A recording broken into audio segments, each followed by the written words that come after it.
Yo, what's going on, guys? SMH Super Mario Hoops back with some more hoops, and today we got another top 50 greatest players of all time list video. Now today we got LeBron James, and where do I have LeBron on my all-time list? I got him ranked at number 2. Now before we hop into this video, gonna need you guys to like, comment, subscribe, hit that notification bell as well, because it would really do me wonders, and possibly you too if you enjoy my content. Now without further ado, let's hop into LeBron. He's been a 17-time NBA All-Star every year from 2005 until present day 2021. He's a 13-time All-NBA first team member in 2006, every year from 2008 to 2018, and then 2020, and he made All-NBA second team 3 times in 2005, 2007, and 2021, along with one All-NBA third team appearance in 2019. He also was a 4-time NBA MVP in 2009, 2010, 2012, and 2013, and over those 5 years in a whole, including 2011, he made All-Defensive first team, while making All-Defensive second team in 2014. He was a scoring champion in 2008, an assist leader in 2020, and he was a 4-time champion and finals MVP in 2012, 2013, 2016, and 2020. Now, he has MVP shares in 18 different seasons,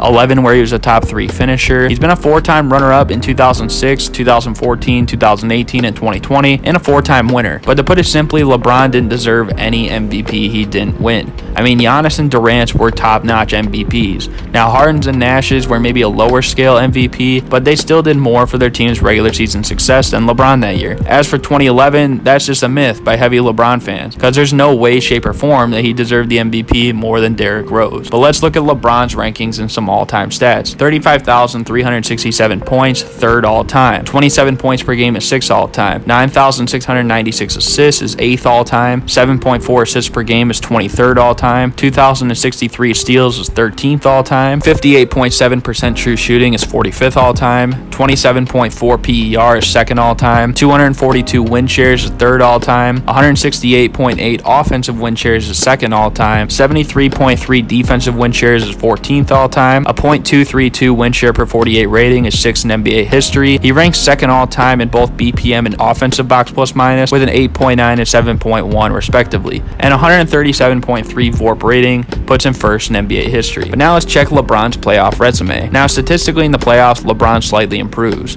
His efficiency takes a bit of a slide, as well as being a less efficient distributor, but his scoring volume, his BPM, and his win share per 48 rating all rise by a bit. He's put up 20 points per game in 49 of 50 playoff series, 25 points per game in 40 of 50 playoff series, 30 points per game in 18 of 50 playoff series, and 35 points per game in 4 different series. He also has averaged 10 rebounds per game in 16 of 50 playoff series, along with 10 assists per game in 4 different series as well. Now, in 2006, he lost to a simply better Detroit team in a tough 7 games. But in 2007, he kind of got a decent route to the finals. He played 2 500 teams in the Wizards and Nets, the Wizards who were missing their best player in Gilbert Arenas, and the Nets who were injury-plagued most of the year. In the conference finals, he would get revenge on Detroit, as this time they were without Ben Wallace, including a statement Game 5 where he dropped 25 straight in the crucial moments to get the win and ultimately move on to the finals. But in the finals against the Spurs in 2007, LeBron's lack of a jump shot was critical to the Spurs' success. All of these were close and winnable games, and the last 2 were separated by a single possession. However, LeBron averaged 22 points, 7 rebounds, 6.8 assists per game, on his career worst 35.6% from the field, 20% from 3, 69% from the free throw line, all on about 42.8% true shooting. And I don't think people realize that while the Cavs weren't amazing offensively, few things. I mean, one, the Spurs were by no means a deep team in 2007. In fact, that was arguably their weakest title in terms of depth. And second, the Cavs offense was centered around LeBron, and I give him credit for that, although guys like Ilgauskas and Gooden were still not bad, but they were elite defensively as a team. They're kind of the big reason the Spurs were held to 87 points per game in this series and put themselves in position to win, but the offensive head man was just not polished enough. In 2008, they lost to Boston. I understand LeBron was great in Game 7, and they weren't even favored in this series, but you gotta look at Game 1 and Game 2 where LeBron was just awful. I mean, Game 1 especially, it was only a 4-point Celtics win. In those games, LeBron averaged 16.5 points per game, 7 rebounds, 7 assists,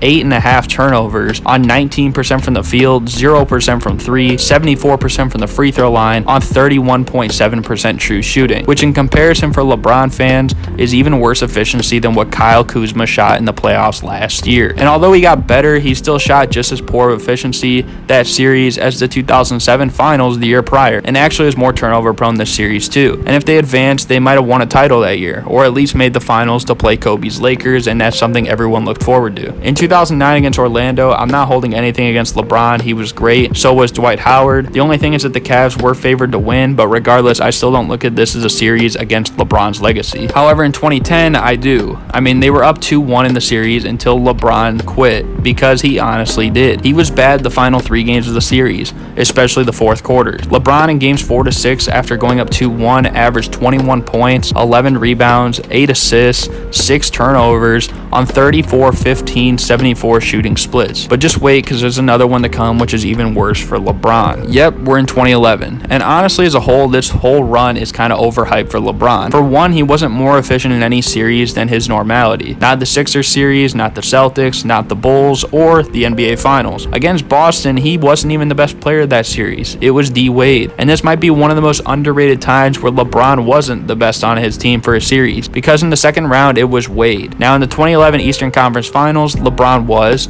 However, I need some help with LeBron fans' logic when they say in 2007 in the finals was a byproduct of no offensive help, but then praised LeBron for his defense on Derrick Rose in the Eastern Conference Finals that series, when he was actually still more efficient than LeBron in the 2007 Finals. And don't use the Spurs were a great defensive team, because the Heat were a top 5 defense that year too, with the entire Big Three playing better than they ever did for a full series. I mean, Bosh owned Boozer, Wade was way better than Dang. I mean, neither of those stars around Rose were efficient either, and nobody else in that team averaged over 9 points per game. And in the finals, I mean, LeBron was outscored by Jason Terry. Need I say more? It was his lowest scoring series at 17.8 points per game. He was below career average from every shooting split and was carried as hard as possible by D Wade. And in the fourth quarters, replicated Ben Simmons in last year's playoffs with how scared he was. And in the end, he lost to another team that he was favored to win against, and even mocked them when up 2-1. I mean, here are just some of his stats in the fourth quarters of every game this series. But then also moving on, he was much better in 2012 and 2013, including a big-time Game 6 in Boston with 45 points, 15 rebounds, 5 assists on 73% from the field, while facing elimination again in what I believe is his greatest game of his career. He started to find himself a little bit more after that. The Finals MVP in 2012 and 2013. Now in 2013, he was a little slow to start, actually being outperformed by Kawhi in just his second year in the first 3 games. But in the last 4 games, LeBron quickly flipped the script. And to say Ray Allen saved him is kind of ridiculous. I mean, yes, the shot by Ray Allen was amazing, and that's one of the best shots ever. But at the end of the day, they aren't in that position to win either if LeBron doesn't go off in the fourth quarter. But for 2014, LeBron really wasn't quite as great. As much as the stats try to say that he did, they really don't. Now, people love to blame D Wade this series, but that really wasn't the biggest issue. The biggest problem was their bench unit, aka depth, and the team defense, which falls on everyone. Now, Wade played a part in them losing too, because he wasn't great, but so did LeBron. He wasn't great outside of times when it was a 15 to 20 point game in garbage time. He was incredibly ineffective in Game 3 outside the first quarter, and incredibly inefficient in Game 5 outside the first quarter as a starter. But Kawhi was significantly more efficient in Games 3 to 5 and held LeBron to 9.5 points, 4 assists, 4 turnovers while guarding him, which was roughly 80% of the time on the floor, meaning that a full game's worth of always being guarded by him would still be a 1-to-1 assist to turnover ratio, which is bad, and with his usage rate so high, would only be averaging around 12 to 13 points per game, which again is bad. These stats speak for themselves and showing how much damage LeBron did when Kawhi was not on him, as opposed to when he was. And the biggest minute disparity between the two of any quarter was the fourth, because these games were blowouts. In fact, it's the biggest finals blowout in NBA history. The 2015 run, I'm not going to say much about it. I mean, he didn't stand a chance in the finals. He did as good as he could. However, the 2015 second round was incredibly inefficient against the Bulls, and had an excessive timeout call been missed at the end of Game 4, that might be a different outcome because the Bulls likely go up 3-1. 2016, before he got to the finals, didn't play much competition. In the 73-9 Warriors, he did, and coming back down 3-1 was amazing, and essentially cancels out his 2011 finals. If they cancel one another out, what does that leave him? I mean, the 2 rings in Miami, when even after he left, people still weren't always putting him top 10 all time. And then the 2020 ring, which is seen as one of the weakest. But when it comes to LeBron, he's just overrated. I mean, now listen, I said prior that I think anyone 2 to 5 on my list can be switched based on different criteria. The main reason I picked LeBron is because he has longevity. And when you look at the other skills I listed for everyone else, he's not last in any of those spots either.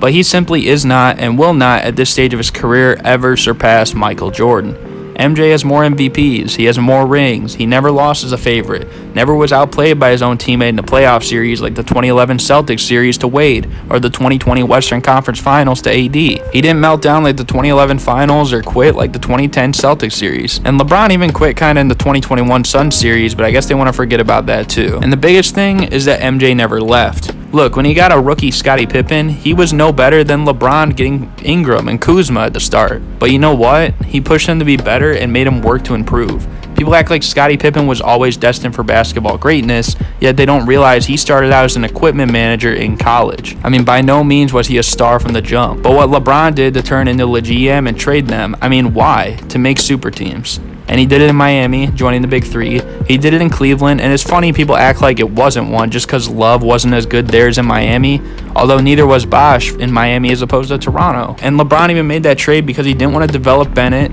or at the very least Wiggins, if Bennett was unteachable. He left for LA to take a challenge for 1 year, and then left it all and sold the farm for AD, and then signed all veterans in one of the biggest markets, incentivizing more players to take pay cuts. And they did again this year, and then the move for Westbrook. I mean, it all speaks for himself. Shaq even said if player movement was this widely accepted in the 90s, he would have joined the Bulls. And if so, they're winning literally every year. Might give MJ 8 to 10 rings.